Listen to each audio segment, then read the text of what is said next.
like and wish to be alerted every time we release a new episode, please subscribe and like us. Thank you very much for following us. So, hello everybody. Good morning, good afternoon, depending on your location.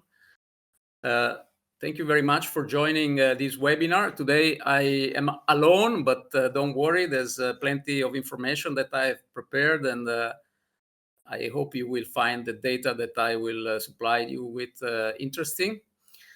So I will move straight away to sharing my screen with you and provide you with some basic technical information. So I hope my team will let me know if there's any technical issue with the presentation. If I don't hear anything from you, I will just move on. And I will start sharing.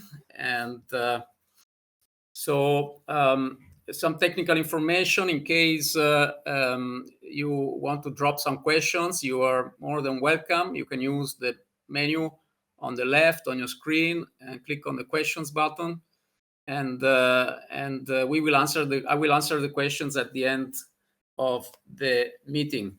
And only speakers can use the audio.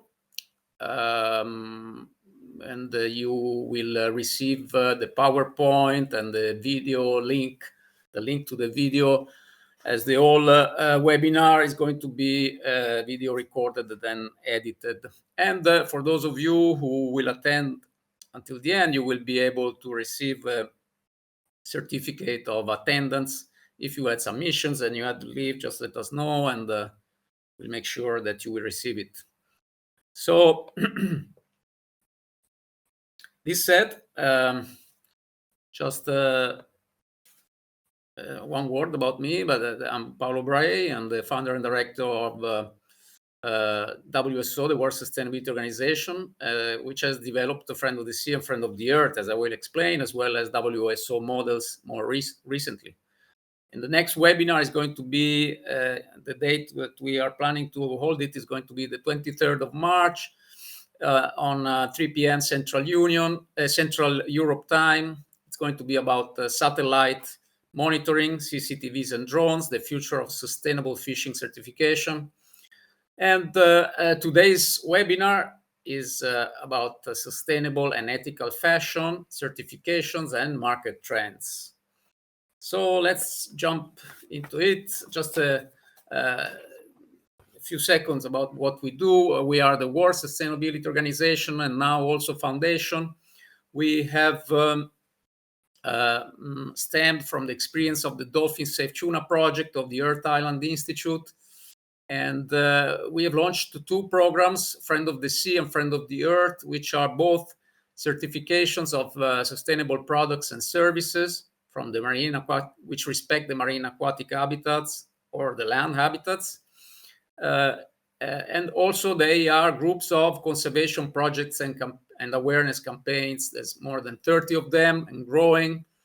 So basically those who buy Friend of the Sea or Friend of the Earth certified products, they are also supporting our conservation projects, and so do the several companies which are on board. There's over 1,000 companies from more than 100 countries worldwide, which have either Friend of the Sea or Friend of the Earth or Dolphin Safe certified products or services. So the global fashion industry has a value of $3,000 billion, equivalent to approximately 2% of the world's gross domestic product. So it's quite a big thing, let's say. And if we look at the trend, it has kept on going until 2019. And here we look at like a section of it, which is the apparel market size. And it has then dropped quite a lot in year 2020 because of COVID, but it has kept on growing since then. And then the expectations, the forecasts are that it will grow farther and double, therefore, in the 20 years from 2010 to 2030. China is by far the biggest consumer of fashion apparel units, followed by USA and India. However, China individual consumer spends just under a quarter of the amount that an average US consumer and consumes. And Chinese consumers buy approximately 30 items per year compared to 53 in the US. So biggest per capita spenders in Europe are instead Norway, Ireland, and Sweden. So China is also the major exporter of clothing, followed by the EU and India and Turkey. Let me check if there's any issue with the presentation. It seems like everything is okay. So I apologize. If we look more specifically at textiles, we notice that the huge growth in exports in the past 15 years in China, for China. China is also the second biggest importer following USA, Germany, and Italy. Following USA, Germany and Italy are among the biggest exporters and importers in Europe. It is impressive to notice how global fashion e-commerce has grown greatly, from representing about 14% of the total fashion sales in 2014 to the current 38%. The major players in fashion are here represented according to their value. The major group is Inditex, headquartered in Spain and owning several famous fast fashion brands like Zara, Bershka, Stradivarius, etc. As you can see, a few groups own the majority of the brands.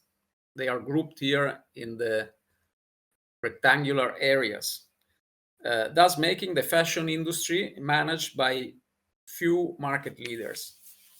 Among the pros of the situation is that decision stemming from each group, also in terms of reducing its own environmental impact and improve its social accountability, could have a major impact worldwide, also on thousands of raw material suppliers. In fact, some brands are already going in this direction, as appears from this table, which summarizes various initiatives to reduce impact and improve social accountability among some of the major brands. Clothes can be made of different fibers. The two major groups are natural fibers derived from plants, animals, and minerals, and man-made fibers, organic polymers such as nylon and polyester, and inorganic such as metal, glass, etc. Well, if we look at the trends since the 80s, polyester demand has grown tenfold, from 7 million tons to 70 millions expected in 2030. Among the natural fibers, only cotton has kept on growing, doubling production from 15 million tons to 30 millions, less than half of the production of polyester, in other words. In other words, man-made synthetic fibers now make up some 60% of total fibers used. There is a lot of discussion about which textile material has a higher impact. One way to analyze the issue is to use the Higg Sustainability Index, developed by the Sustainable Apparel Coalition years ago and updated, which, however, only looks at the impact of producing a kilogram of material, and it does not take into account the garment processing and distribution impact, nor for how long the garment is used and how often it is washed. So we're talking specifically about the textile materials. In the case of synthetic fiber, for example, there is concern about the release of microfibers when washing and others. All these factors which are not taken into consideration by the Higg Index, they depend on consumers' behavior and processors production policies. Well, the Higg index, limited as I have explained, tells us that as far as production and on average, the natural products have a higher impact on production, e.g. cow leather, silk, cotton, wool, while synthetic fibers have a lower production impact. This, of course, does not consider the case where the fiber originates from recycling or reusing. In this way, the impact can be dramatically reduced, or other initiatives that single producers might have undertaken to reduce their own impact. It is an average, and again, it's specific for production, not processing, not distribution, and not the impact of using the product. So a longer lasting product would then generate a lower impact. One has to look case by case. It is encouraging to see, in general, a growing trend of production of generically defined eco-fibers, in particular, a growth in regenerated man-made synthetic fibers. Consumers' behavior, as already mentioned, and also garment durability can be a very important factor to determine total final environmental impact. In fact, since year 2000, on average, as you can see on the light blue greenish line, the number of times a garment is worn before it is ceased to be used has dropped approximately 30%. So we are wearing the same garment that we buy much fewer times. Consequently, and in combination with the growth in world GDP, the production of clothes has doubled as the demand. This process is boosted also by fast fashion brands or trends which have increased the fashion cycles from the traditional 2 autumn, winter, and spring, summer to 50 fashion trends cycles, basically one per week, thus stimulating consumers to increase purchase of new desired products. So some claim that the fashion industry is the second largest polluting industry in the world. Sincerely, it is very difficult to verify this because the impacts could be most varied. And of course, it comes to no surprise that the impact is quite big, is relevant, because of the importance of humans to cover themselves. The industry is important for us as much as, for example, the food industry. So some statistics seem to indicate that it generates some 20% of the global water pollution, 10% of carbon emissions, 21 billion tons of garbage, and that agriculture production can have a very important water footprint. On top of that, synthetic fibers and can be a contributor of microfibers in the oceans released from the washing of synthetic fibers. A good part of the impact on water occurs in producing countries, and it might seem less relevant to consuming countries. This is why I thought it is important to highlight some of these most dramatic impacts.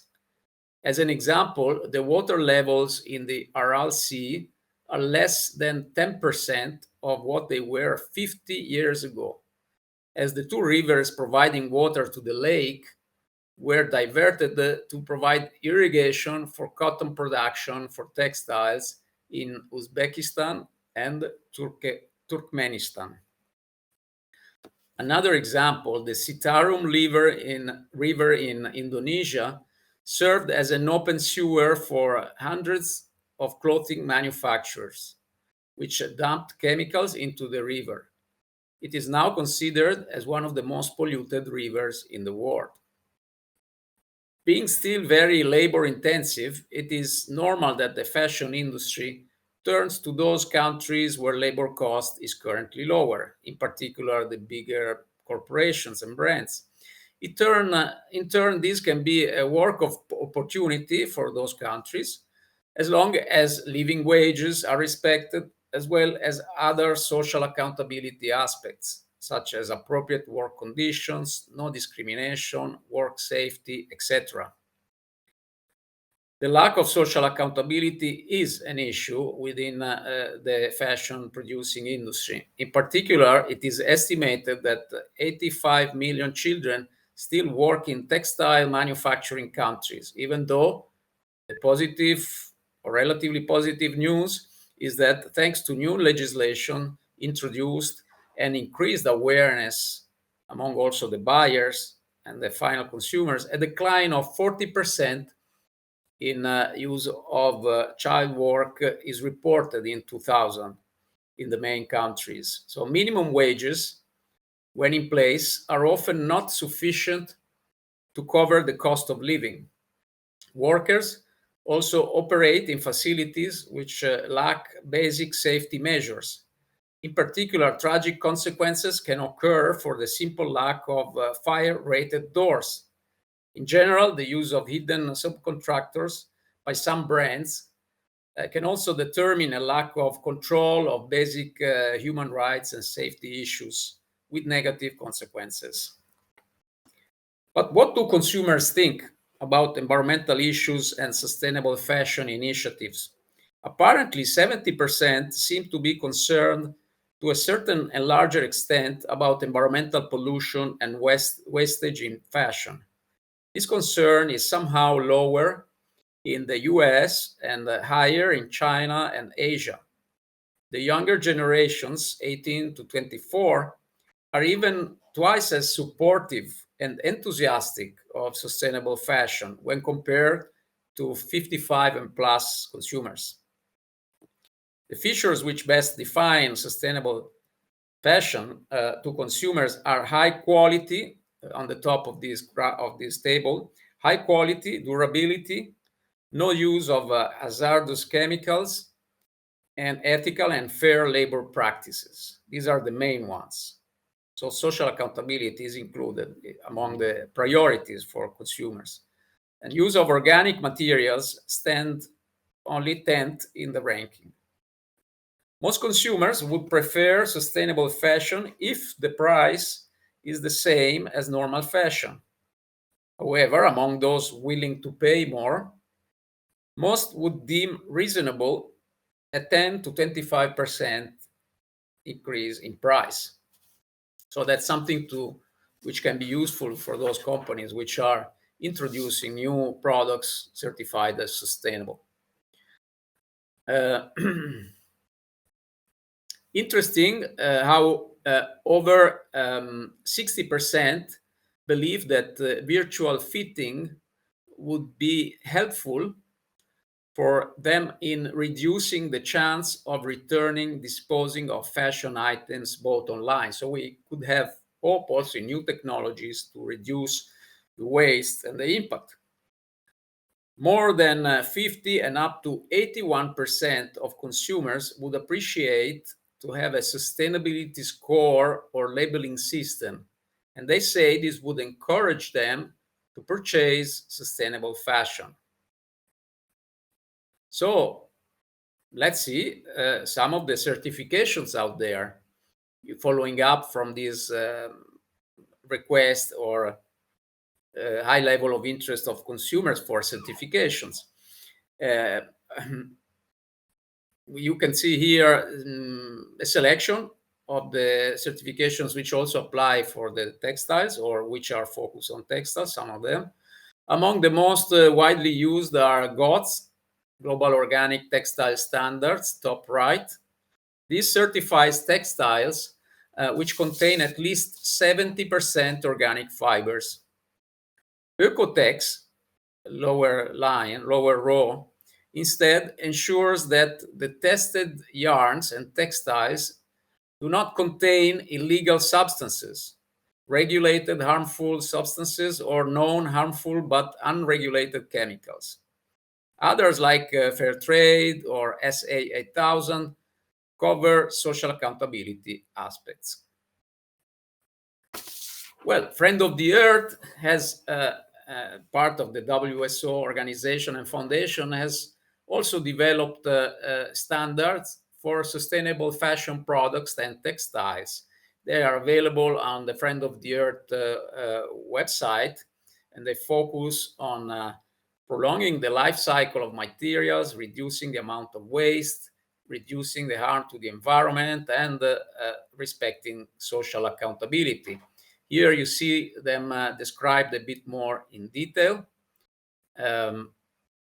We also have a nice picture of the first company that has been certified, the Dona Rufina from Brazil. And as you can see on our website, you will find all the requirements in detail. We developed the standard based on the already existing Friend of the Earth requirements for products from sustainable agriculture, and added up to that requirements related to appropriate processing practices. And so basically, our standards somehow cover in a more comprehensive way all the aspects covered by the GOTS certification, which is specific for the agricultural part, and the Ecotex, which is more specific for the processing one, as well as some of the requirements of SA 8000 or social accountability requirements. We have talked about social accountability issues in fashion production. There are other issues, let's say, at the end of the production when models are used. There are issues related to model agencies which do not follow ethical principles and social accountability principles. And consequently, there are issues and impacts for models worldwide. They are proposed with illegal or irregular contracts, with incredible payment terms. There's an issue of discrimination. Still 70% of models are white. There's problems related to harassment, sexual harassment, and abuse.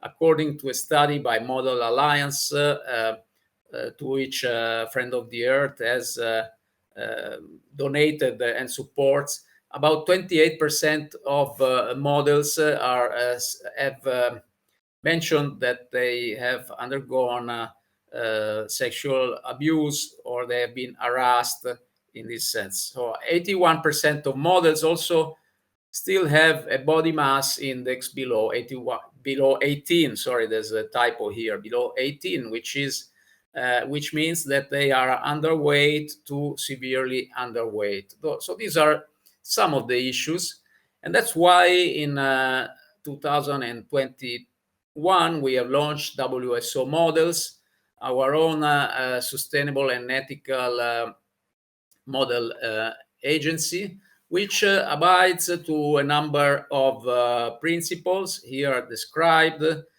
which are somehow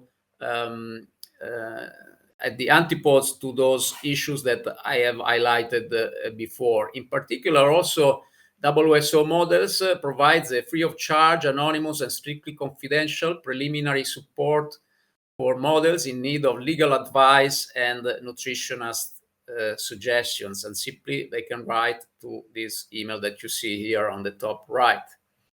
So the reason why we launched the WSO Models is because we would like to this way motivate also all the other model agencies to comply with these principles. We know that in some countries this already occurs, and also the laws have been made stricter. Some laws have been introduced to tackle those issues that I have listed before, and so these are images from our website. As you can see, there's an increasing number of models which have been which have joined the project. We don't request exclusivity. And all of them also have a story to tell about also their engagement to conservation and humanitarian initiatives. So other organizations can join our Friend of the Earth Sustainable Fashion Program, both, as I was mentioning, model agencies, as well as other companies like fashion houses, fashion brands, raw material producers, which have already started the path towards becoming sustainable.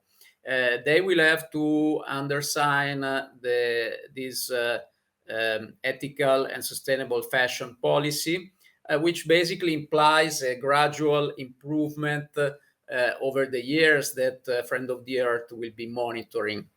And a number of companies have already joined the program. There's about 12 of them currently, but the number is growing every month, every week. And as you can see, 2 of them already obtained the Friend of the Earth certification. Others are in the process of being auditing, and others have engaged to the sustainability policy that I have just shown. These companies are based in different countries and continents, as you can see here, from Colombia and Brazil in South America to India in Asia, Tunisia in Africa, as well as Germany and Switzerland in Europe. We expect the number to grow rapidly in the next few months. And we actually launched, in the occasion of the forthcoming Week of Fashion in Milan next week, we launched a WSO Sustainable and Ethical Showroom, where some of those brands, those listed here, will be showing their garments, their products, and you are welcome to attend. You should, and we would appreciate if you could register your attendance. There's a link on the website where you can go and book your visit. So here I provide just quickly some details about the companies.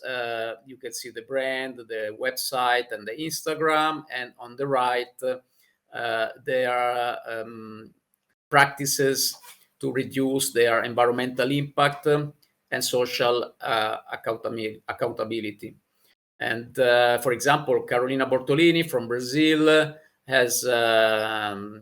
uses botanic printing for its garments, natural painting, and involves artisanal work and workers, experts, and treats them in a fair and safe working conditions.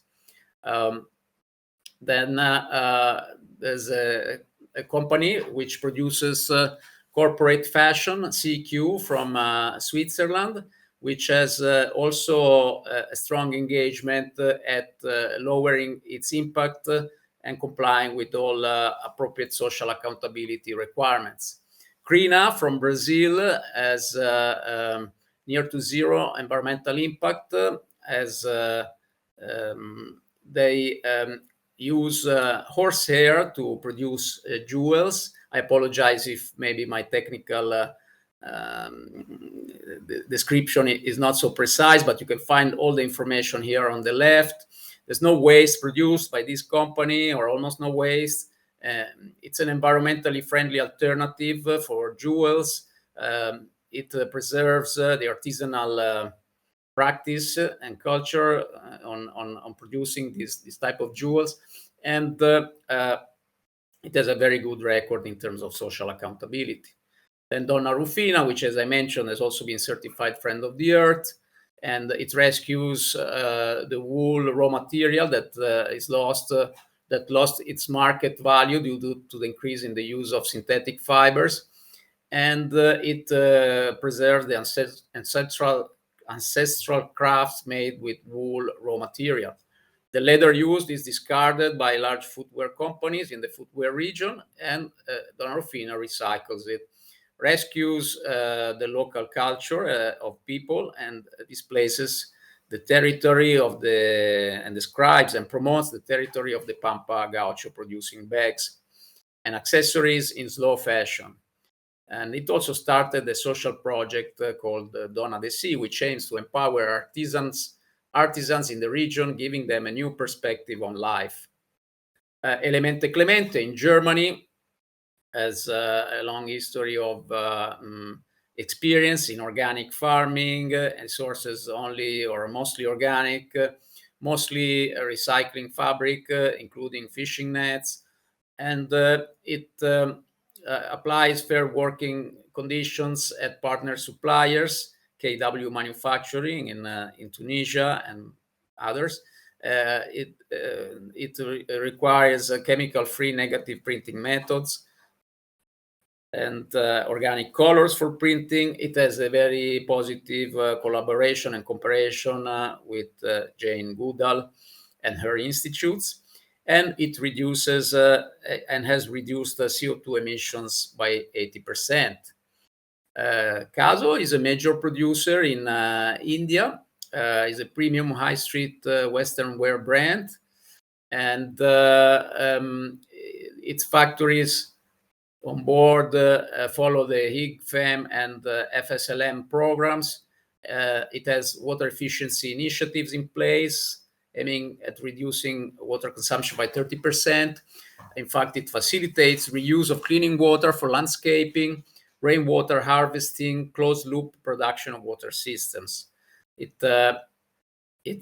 planned to offset by 100% e-commerce-based emissions by December 2022.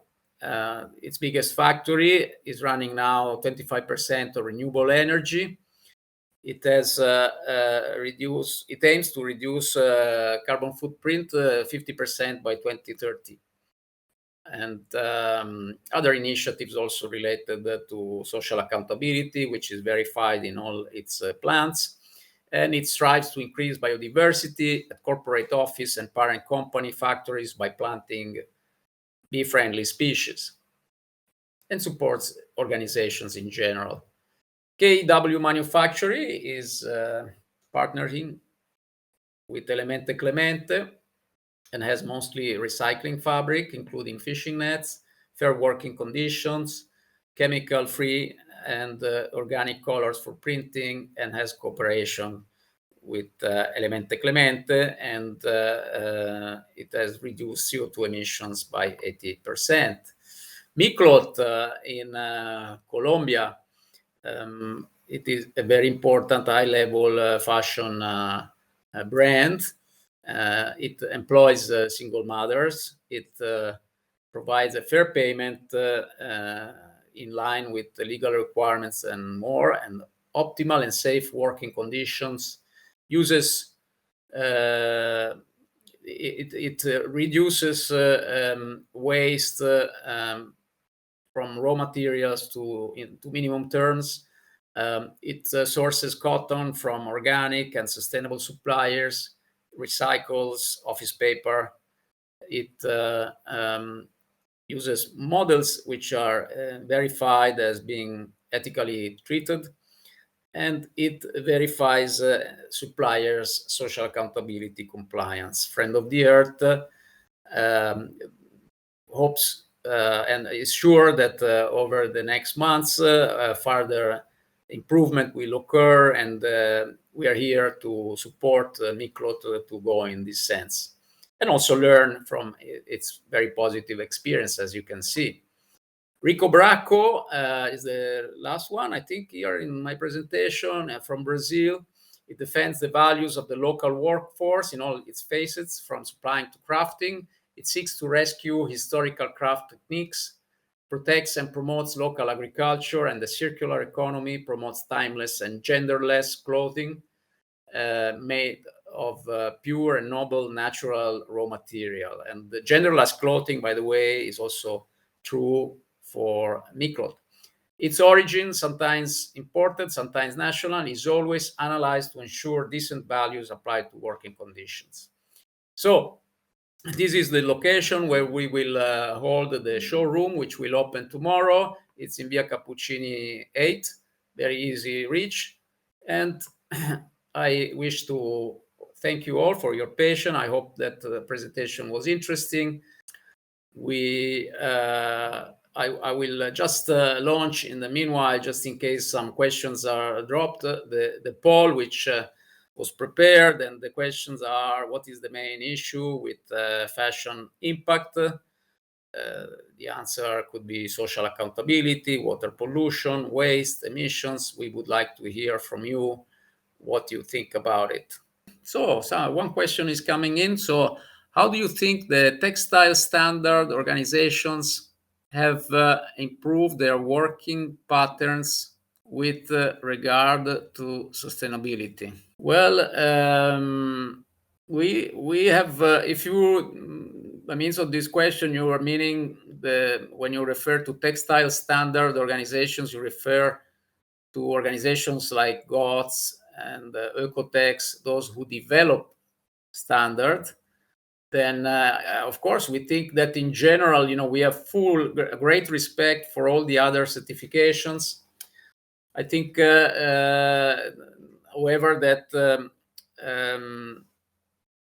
everybody has to verify the level of credibility of each certification, and whether it's a third-party certification verified also by the national accreditation bodies, or it's a second party, so there's no third-party verification.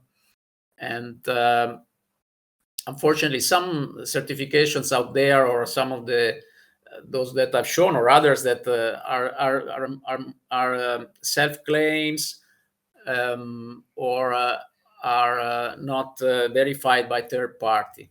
And that sometimes lowers the level of credibility and can generate some greenwashing.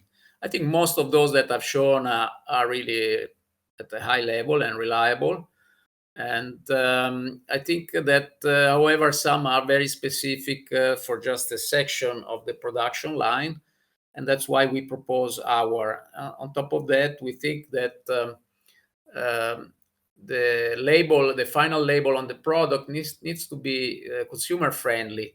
And unfortunately, we find that there are too many acronyms out there that can be useful and understood by companies at the B2B level, but then are difficult to be motivating consumers, because they don't really understand what those acronyms mean, or at least not in all countries. So I think that's a way to go. And instead, if you are talking about textile standard organizations as textile companies, well, I think that we are all moving in the right direction. Every sector worldwide, not only the textile, is moving gradually in the right direction. I think this unfortunately, while the environmental issues have been tackled with more convincement, the social accountability issues have not always been approached appropriately. It seems from statistics I read recently that only 12% of the fashion brands have tackled those social accountability issues. And I think very, very few have tackled the issue with unfair model agencies. So I see another question. Can you briefly talk about initiatives that fashion weeks, Paris, Milan, New York, should be taking in the near future towards building sustainable consumption? How can we encourage luxury brands to participate consciously? Well, I think fashion weeks are just one of the stakeholders and factors which can motivate companies to become more conscious, to participate, to be more responsible towards these issues. Of course, they are an important moment. Normally, they are a moment for more luxury brands, for higher level brands. Um, And it's important that also those brands are taking action to reduce their impact.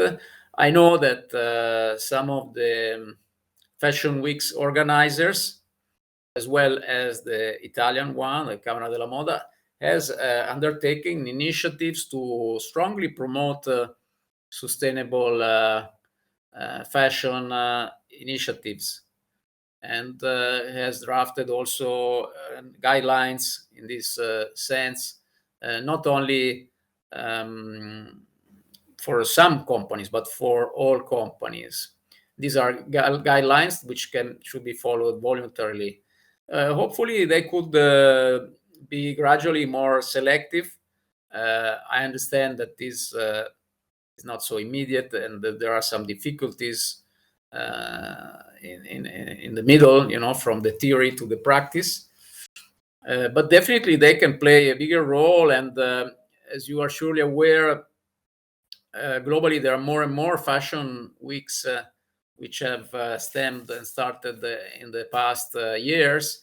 Not only the famous ones in the fashion hubs, but also in Africa, in Asia. And I think some of these are gradually growing in terms of importance. And it would be wise for them also to highlight for the sustainability engagement, because we have seen that consumers worldwide, in particular from the study, have shown in metropolitan areas in China, like Hong Kong and Shanghai, are becoming more and more aware about these issues. And so are consumers in Africa and South America. So there's a lot that can be done together to raise awareness.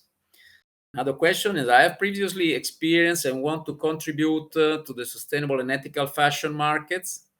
Do you have any open roles? Okay, yes, sure.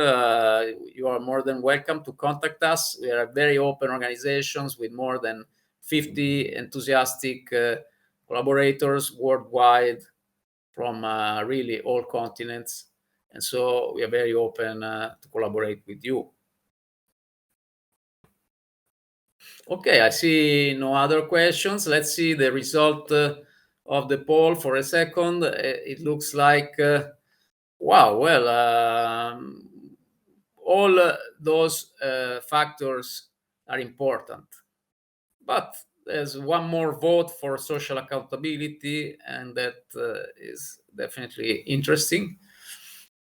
And then water pollution, waste, emissions, the same level of importance in the fashion industry. Great. So I don't see. Let's see. Oh, there's one more question. How do I reach out to the recruiter? Okay, you can contact us. Use the email that you received, or you go to our website. There's a contact area. You can drop us your contacts there. So again, thank you very much, everybody, for your interest and for participating to the webinar. And I hope to see you soon to the next webinar. Thank you very much. Have a great day. Subscribe to our channel to get more content about sustainability.